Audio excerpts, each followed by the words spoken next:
অর্থনৈতিক সংকটে জর্জরিত শ্রীলঙ্কা এবার অভূতপূর্ব এক রেকর্ড করেছে। গত সেপ্টেম্বর মাসে দেশটিতে সর্বাধিক মূল্যস্ফীতির হার ছিল মাত্র 0.5%। ফলে ওই মাস থেকে শ্রীলঙ্কার হ্রাস পাওয়া শুরু করেছে সব ধরনের পণ্যের দাম এবং এখনও অব্যাহত রয়েছে সেই ধারা। বিস্তারিত ডেস্ক রিপোর্টে। মূল্যস্ফীতির হারে রেকর্ড গড়েছে শ্রীলঙ্কা। এর আগে সর্বশেষ মূল্যস্ফীতির এমন নেতিবাচক হার দেখা গিয়েছিল 1995 সালে।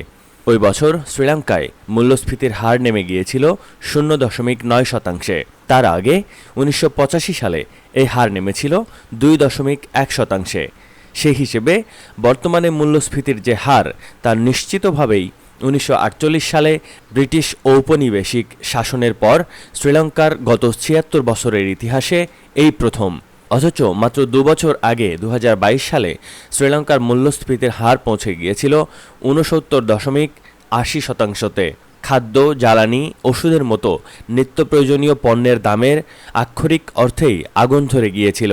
সেখান থেকে মাত্র 2 বছরের মধ্যে অসাধারণ সাফল্যের সঙ্গে মূল্যস্ফীতি নিয়ন্ত্রণ করল দেশটির সরকার। সরকারি রিজার্ভের অর্থ অপব্যয় এবং করোনা মহামারীর জেরে 2021 সালের মাঝামাঝি সময়ে ডলারের মজুদ তলানিতে ঠেকে যায় শ্রীলঙ্কার। ফলে নজিরবিহীন অর্থনৈতিক সংকটে পড়েছিল শ্রীলঙ্কা। অতীতে কখনো এই ধরনের পরিস্থিতি মোকাবেলা করতে হয়নি তাদেরকে। Desk report, chief TV.